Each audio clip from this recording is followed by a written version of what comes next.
السلام علیکم ورحمۃ اللہ وبرکاتہ۔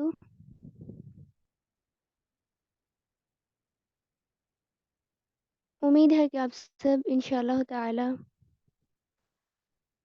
اللہ تعالیٰ کے فضل سے خیر و عافیت سے ہوں گے۔ سب سے پہلے تو میں آپ سب کو پیراڈائز قرآن اکیڈمی کی طرف سے دل کی اتھاہ گہرائیوں سے اہلا و سہلا و مرحبا کہتی ہوں۔ اللہ تعالیٰ کا فضل ہے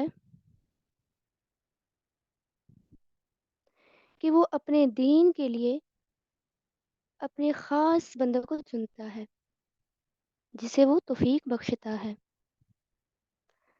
آپ سب خوش نصیب ہیں کہ اللہ تعالیٰ نے آپ لوگوں کو چنا، تو اللہ تعالیٰ سے دعا ہے کہ اللہ تعالیٰ ہمیں صحیح معنوں میں سیکھنے اور آگے سکھانے کی توفیق عطا فرمائے، آمین۔ الحمد للہ رب العالمین، والصلاة والسلام على أشرف الأنبياء وسيد المرسلين، أما بعد، فأعوذ بالله من الشيطان الرجيم، بسم الله الرحمن الرحيم، رب اشرح لي صدري ويسر لي أمري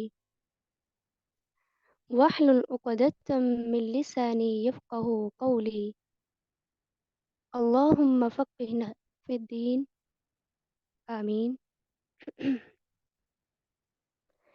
جیسا کہ آپ سب جانتے ہیں کہ ہمیں اللہ تعالیٰ کی طرف سے جو رمضان المبارک کا مہینہ ملا ہے، تو یہ اللہ تعالیٰ کی طرف سے ایک مہمان ہے۔ مثال کے طور پر اگر ہمارے گھر کسی مہمان نے آنا ہو تو ہم اس کی مہمان نوازی کے لیے اس کے آنے سے پہلے ہر چیز کو مینٹین رکھتے ہیں، ہر چیز کی تیاری پہلے سے ہی کرتے ہیں، گھروں کو صاف بھی کرتے ہیں۔ تو یہ رمضان المبارک کا مہینہ بھی اللہ تعالیٰ کی طرف سے ایک خاص مہمان ہے، تو اس کی مہمان نوازی کے لیے بھی ہمیں اپنے گھروں کو صاف رکھنے کی کوشش کرنی ہے، یعنی ظاہری اور باطنی صفائی بہت ضروری ہے۔ باطنی صفائی سے مراد دل کی صفائی بہت ضروری ہے۔ دل کی صفائی کیوں؟ کیونکہ اللہ تعالیٰ صاف دل کو ہی ہدایت بخشتے ہیں، کیونکہ یہ مہینہ بخشش کا مہینہ بھی ہے۔ صحیح ابن حبان کی روایت ہے 409 کہ رسول صلی اللہ علیہ وسلم نے فرمایا، جبریل علیہ السلام میرے پاس تشریف لائے اور کہنے لگے، جو شخص رمضان کا مہینہ پالے اور اس کی بخشش نہ ہو تو اللہ تعالیٰ اسے رسوا کرے۔ تو ہم اپنی بخشش کیسے کروا سکتے ہیں؟ نیک اعمال کر کے، اس مہینے میں خوب خوب دعائیں کر کے، اس کے علاوہ دورہ قرآن کر کے بھی ہم اپنی بخشش اللہ تعالیٰ سے کروا سکتے ہیں۔ قرآن مجید جس کا ہم دور کرنے جا رہے ہیں، یہ رمضان میں ہی نازل ہوا، تو جتنا رمضان کا مہینہ بابرکت اور افضل ہے، اسی طرح یہ قرآن مجید بھی اتنا ہی اہم اور افضل ہے۔ اب اس کتاب کو بھی پڑھنے کے لیے دل کی صفائی بہت ضروری ہے، کیونکہ یہ قرآن اس دل پر اثر کرتا ہے جو دل صاف ہو۔ صاف دل سے مراد حسد، بغض، کینہ، نفرت سے پاک دل، چونکہ یہ قرآن آپ صلی اللہ علیہ وسلم کے دل مبارک پر ہی نازل کیا گیا۔ اس کے علاوہ دورہ قرآن اتنا کیوں اہم ہے؟ آپ صلی اللہ علیہ وسلم رمضان المبارک میں جبریل علیہ السلام کے ساتھ 2 مرتبہ دورہ قرآن کرتے. دورہ قرآن کا فائدہ کیا ہے؟ اللہ تعالیٰ کے ساتھ تعلق بہت مضبوط ہو جاتا ہے، کیونکہ جب ہم قرآن کو پڑھتے ہیں، اس پر غور و فکر کرتے ہیں، تو اس طرح انسان اللہ تعالیٰ کے ساتھ ڈائریکٹ اٹیچ ہو جاتا ہے. اللہ تعالیٰ سے دعا گو ہوں کہ اللہ تعالیٰ ہمیں حق کو بیان کرنے کی توفیق عطا فرمائے. آمین. تو چلتے ہیں اپنے لیسن کی طرف. بسم اللہ الرحمن الرحیم. سورۃ فاتحہ. سورۃ فاتحہ کو اللہ تعالیٰ نے سب سے پہلے کیوں رکھا؟ فاتحہ چونکہ فتح سے ہے، جس کا مطلب ہے کھلنا، تو فاتحہ کھول کر بیان کرنے والی ہے. یعنی اللہ تعالیٰ نے شروع میں ہی بتا دیا کہ اللہ تعالیٰ نے قرآن کو کھول کھول کر بیان کیا، تاکہ ہر ایک کے لیے سب کچھ واضح ہو جائے، کچھ مشکل نہ ہو. تو سورۃ فاتحہ کی فضیلت ابن عباس رضی اللہ عنہ سے مروی ہے. رسول صلی اللہ علیہ وسلم جبریل علیہ السلام کے ساتھ بیٹھے ہوئے تھے. اوپر سے ایک آواز آئی تو جبریل علیہ السلام نے فرمایا، یہ آسمان کا ایک دروازہ ہے، یہ پہلے کبھی نہیں کھلا، اور یہ نور بھی ہے. یعنی سورۃ فاتحہ کو نور بھی کہا گیا، اور سورۃ بقرہ کی 2 آخری آیات بھی نور کہلاتی ہیں. بسم اللہ سے آغاز کیوں کیا؟ کیونکہ جس کام سے پہلے بسم اللہ پڑھی جائے وہ کام بابرکت ہو جاتا ہے، اور اللہ تعالیٰ اس سے اپنے ذمہ لے لیتے ہیں. الحمد للہ رب العالمین. سب تعریفیں اللہ تعالیٰ کے لیے ہیں جو تمام جہانوں کا پالنے والا ہے. الرحمن الرحیم، نہایت مہربان رحم کرنے والا ہے. اللہ تعالیٰ کا تعارف بیان کیا جا رہا ہے، کیونکہ جب ہم کوئی کتاب پڑھیں تو اس کے رائٹر کے نام کو ہم دیکھتے ہیں، پھر کتاب کا مطالعہ کرتے ہیں. چونکہ اللہ تعالیٰ اپنا تعارف کروا رہے ہیں کہ وہ تمام جہانوں کو پالنے والا ہے اور نہایت مہربان بھی ہے. ہمارا حال ہوتا ہے کہ ہم بچوں کو اللہ تعالیٰ کا تعارف کرواتے ہیں کہ اللہ تعالیٰ تو ماریں گے، لیکن اللہ تعالیٰ اپنا تعارف کیسے کروا رہے ہیں؟ نہایت مہربان. مطلب اگر کوئی ایسا کام ہو جائے جو گناہ کا ہے تو اللہ تعالیٰ اس میں سزا دیں گے. نہیں، اللہ تعالیٰ نے چانس رکھا ہوا ہے معافی کا. وہ اتنا مہربان ہے، اس نے معافی کا چانس رکھا ہے. اگر کسی سے غلطی سے کوئی گناہ ہو جائے تو وہ اس پہ سچے دل سے معافی مانگے تو اللہ تعالیٰ معاف کرنے والے ہیں، رحم کرنے والے ہیں.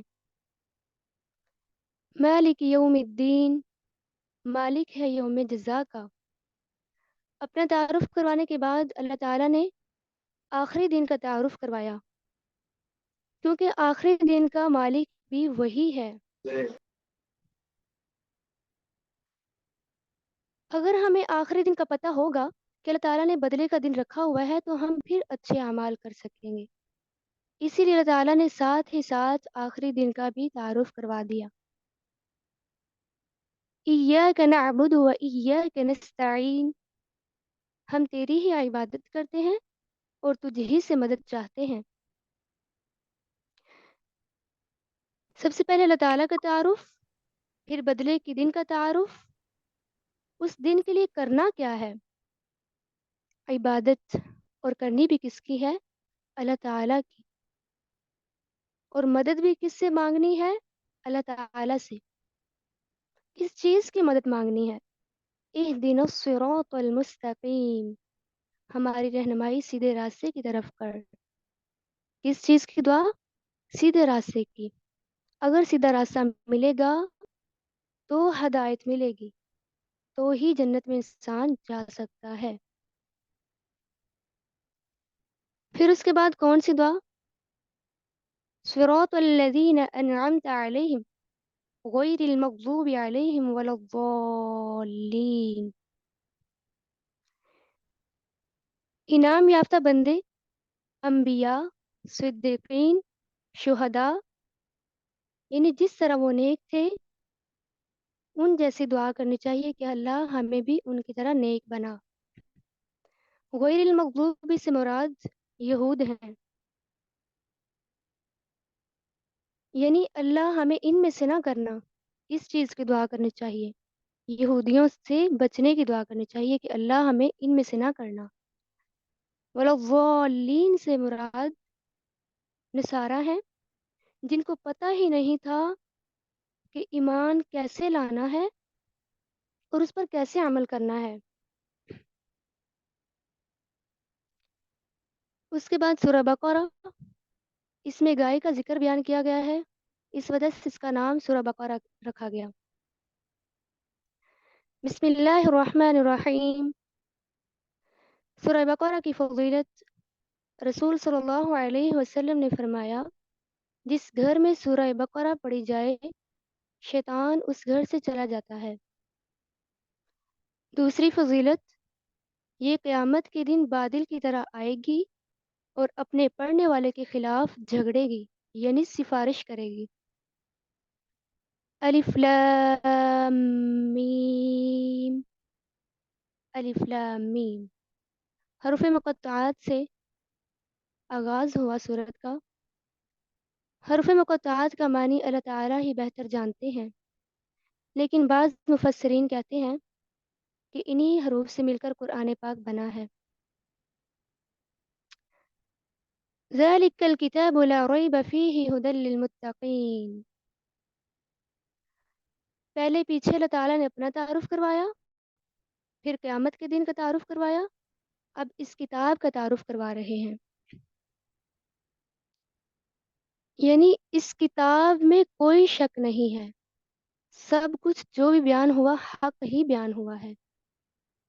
تو اس کتاب میں ہدایت کن کے لیے ہے؟ متقین کے لیے۔ متقین کون ہوتے ہیں؟ ان کے اوصاف آگے بیان کیے جا رہے ہیں۔ وہ جو غائبانہ اللہ تعالیٰ پر ایمان لاتے ہیں، نماز قائم کرتے ہیں، اور انہیں جو رزق دیا گیا اس میں سے خرچ کرتے ہیں، اور جو آپ صلی اللہ علیہ وسلم پر نازل کیا گیا اور جو آپ صلی اللہ علیہ وسلم سے پہلے انبیاء پر کتابیں نازل کی گئیں ان پر ایمان رکھتے ہیں اور آخرت پر یقین رکھتے ہیں۔ اگر یہ اوصاف انسان کے اندر ہوں گے تو متقی کہلائے گا، اور ہدایت بھی متقی کے لیے ہی ہے۔ اللہ تعالیٰ نے فرمایا فلاح پانے والے یہی لوگ ہیں اگر یہ اوصاف اختیار کریں۔ پھر اس کے بعد اس کے برعکس اللہ تعالیٰ نے کفار کا ذکر کیا کہ اگر ان کو ڈرائیں یا نہ ڈرائیں یہ ایمان نہیں لائیں گے۔ یہ کیوں ایمان نہیں لائیں گے؟ کیونکہ اللہ تعالیٰ نے ان کے دلوں پر، ان کے کانوں پر مہر لگا دی ہے اور ان کے آنکھوں پر پردہ ہے، اور ان کے لیے دردناک عذاب ہے۔ اس کے بعد اللہ تعالیٰ منافقین کا تذکرہ کر رہے ہیں۔ تیسرے گروہ کا ذکر کہ اگر ان سے کہا جائے ایمان لے آؤ تو یہ نہیں مانتے۔ مومنوں کے ساتھ ہوں تو کہتے ہیں کہ ہم تو ایمان والے ہیں، لیکن ان کے دل میں کیا ہے؟ مرض ہے، بیماری ہے۔ کس چیز کی؟ منافقت کی بیماری ہے۔ یعنی اوپر سے تو کہتے ہیں ہم ایمان لائے، کیوں؟ کیونکہ یہ ایمان والوں کے ساتھ مل کر ان سے دنیاوی فائدے حاصل کرنا چاہتے ہیں، اسی لیے زبان سے تذکرہ کرتے ہیں لیکن دل سے اقرار نہیں کرتے۔ تو یہ زمین میں فساد کرنے والے ہیں۔ جب انسان ایسا پروپیگنڈا کرتا ہے کہ دل سے کچھ اور زبان سے کچھ اور، تب ہی زمین میں فساد پیدا ہوتا ہے۔ تو اللہ تعالیٰ فرما رہے ہیں یہ شعور نہیں رکھتے۔ جب ان سے کہا جاتا ہے ایمان لے آؤ تو یہ کیا کہتے ہیں آگے سے؟ کیا ہم بیوقوفوں کی طرح ایمان لے کر آئیں؟ نعوذ باللہ، یہ صحابہ کو بیوقوف کہتے ہیں اور یہ ایمان والوں کا مذاق بھی اڑاتے ہیں. اللہ تعالیٰ ان کا مذاق اڑاتے ہیں. اس طرح اللہ تعالیٰ ان کو ان کی سرکشی میں ہی بڑھاتے چلے جاتے ہیں اور ان کو بھٹکا دیتے ہیں. پھر یہ ہدایت پا ہی نہیں سکتے. اور جو بھی یہ اس طرح کی فسادی تجارت کما رہے ہیں ان کے لیے کوئی بھی ہدایت نہیں ہے. ان کی مثال اللہ تعالیٰ کس طرح بیان کرتے ہیں؟ یعنی جب ایمان کی روشنی ہر طرف پھیلی ہوئی تھی، جب آپ صلی اللہ علیہ وسلم موجود تھے، ہدایت کا نور ہر طرف پھیل رہا تھا. اللہ نے ہدایت کا نور چھین لیا ان سے. کیوں؟ کیونکہ انہوں نے اپنے جھوٹ کو تسلیم ہی نہیں کیا، یعنی دل سے تو ایمان لائے ہی نہیں. اور گونگے بہرے اندھے جیسی ان کی مثال ہے. یعنی ان کو جو کچھ بھی بتائی جائے ان کو کوئی اثر نہیں ہوتا. ایمان کے حوالے سے ان کو جو بات بھی بتائی جائے یہ اس کو ماننے کے لیے تیار ہی نہیں ہوتے. اس کے بعد اللہ تعالیٰ نے ان منافقین کی مثال کس طرح بیان کی کہ جب ان کو کوئی فائدہ نظر آتا ہے تو ایمان لے آتے ہیں، اگر فائدہ نظر نہ آئے تو پھر مسلمانوں سے الگ ہو جاتے ہیں. یعنی دنیاوی فائدے کے لیے ہی بس مسلمانوں کے ساتھ ملتے ہیں. کلما اضاء لهم مشوا فیہ، اس سے مراد یہ ہے کہ جب ان کو مسلمانوں کے ساتھ فائدہ ملتا ہے تب ہی ان کے ساتھ رہتے ہیں. وَإِذَا أَظْلَمَ عَلَيْهِمْ قَامُوا، یعنی جب ان کو فائدہ نہیں نظر آتا تو پھر یہ مسلمانوں سے الگ ہو جاتے ہیں. تو اللہ تعالیٰ کہتے ہیں کہ اگر اللہ چاہے ان کے کانوں اور ان کی آنکھوں کو بھی لے جائے. اللہ تعالیٰ تو ہر چیز پر قادر ہے. اگلے رکوع میں اللہ تعالیٰ اپنے بندوں سے فرما رہے ہیں یا ایھا الناس اعبدوا ربکم الذی خلقکم والذین من قبلکم لعلکم تتقون. یعنی اللہ تعالیٰ اپنے بندوں سے کیا کہہ رہے ہیں؟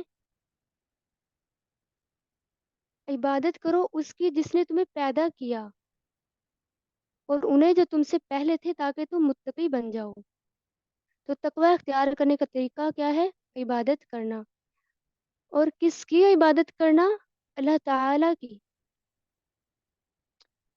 تو وہ رب کون ہے جس کی عبادت کرنی ہے؟ اللہ تعالیٰ نے اپنی قدرت کی نشانیوں سے واضح کر دیا کہ وہ جس نے زمین کو فرش بنایا، آسمان کو چھت بنایا، اور پھر پانی کے ذریعے سے اللہ تعالیٰ نے پھلوں کو نکالا، یعنی بارش کے پانی کے ذریعے سے. پھر اس کے بعد اللہ تعالیٰ منافقین سے خطاب کر رہے ہیں.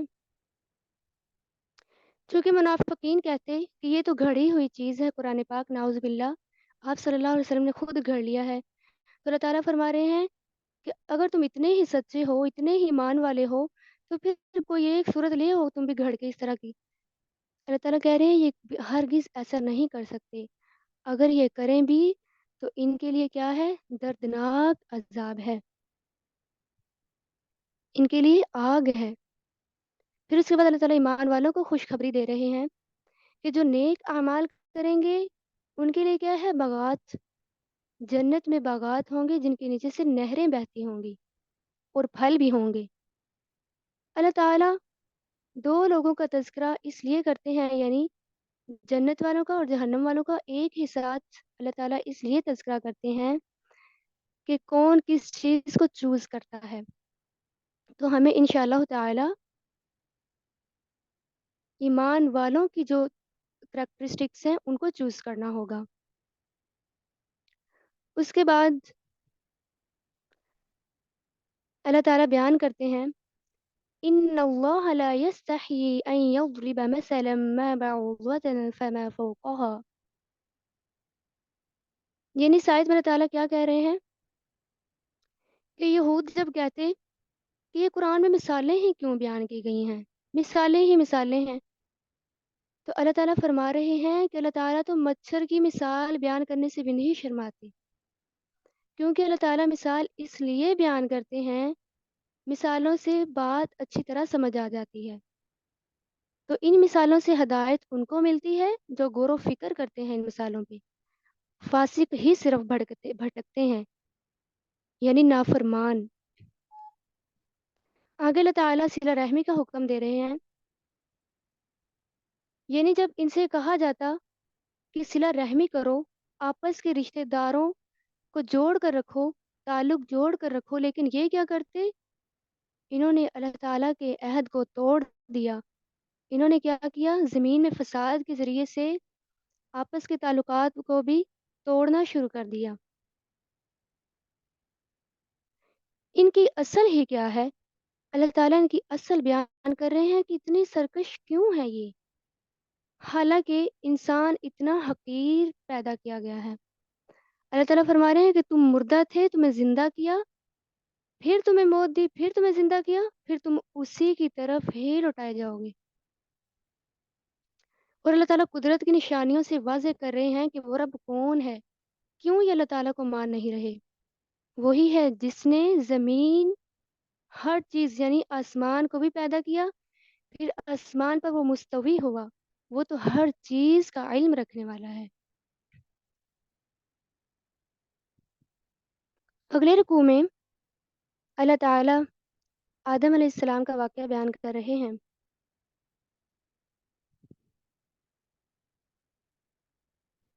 یعنی جب اللہ تعالیٰ نے فرشتوں سے کہا کہ میں زمین میں ایک جانشین بنانے والا ہوں، چونکہ اللہ تعالیٰ نے پہلے جنوں کو زمین پر بھیجا تھا تو انہوں نے آ کر زمین پر فساد پھیلانا شروع کر دیا تھا، تو اب اللہ تعالیٰ فرشتوں سے کہہ رہے ہیں کہ میں انسان کو زمین پر جانشین بنانے والا ہوں۔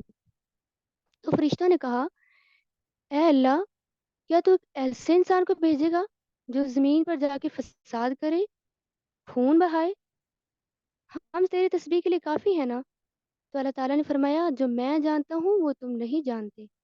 یعنی اللہ تعالیٰ نے انسان کو اشرف المخلوقات بنایا۔ پھر اس کے بعد اللہ تعالیٰ نے آدم علیہ السلام کو ساری چیزوں کے نام سکھائے جو کہ دنیا میں چیزیں ہونی تھیں۔ اللہ تعالیٰ نے ان چیزوں کے نام سکھائے۔ اتنے اشرف المخلوقات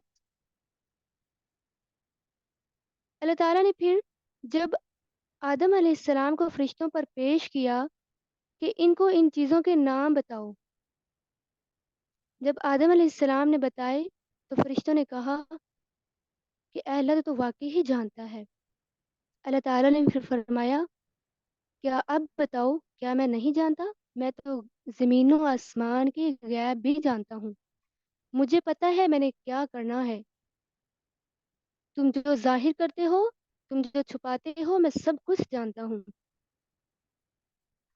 پھر اللہ تعالیٰ نے فرشتوں سے کہا کہ آدم علیہ السلام کو سجدہ کرو، تو فرشتوں نے سجدہ کیا، لیکن جو ابلیس تھا اس نے انکار کر دیا۔ انکار اس نے کیوں کیا؟ تکبر کی وجہ سے، بڑائی چاہنے کی وجہ سے۔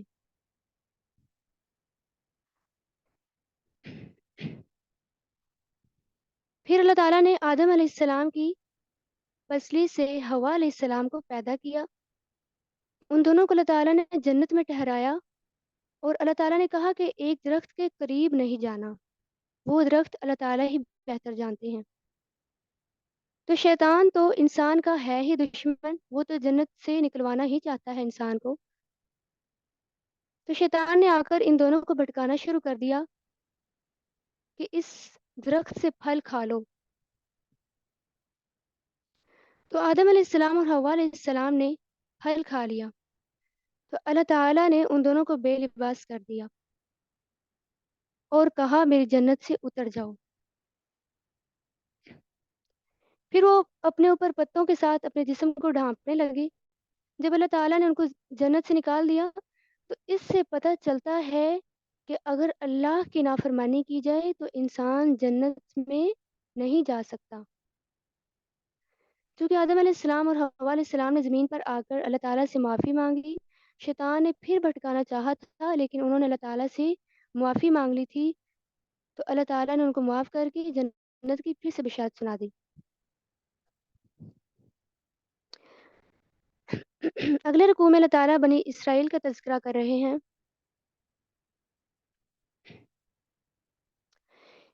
ان کی طرف اللہ نے بے شمار نبی بھیجے. اللہ تعالیٰ ان کو نعمتیں یاد کروا رہے ہیں. چونکہ بنی اسرائیل یعنی یہود تھے، انہوں نے انکار کیا تھا اللہ تعالیٰ کا، تو اللہ تعالیٰ ان کو اپنی نعمتوں کی یاد دہانی کروا رہے ہیں.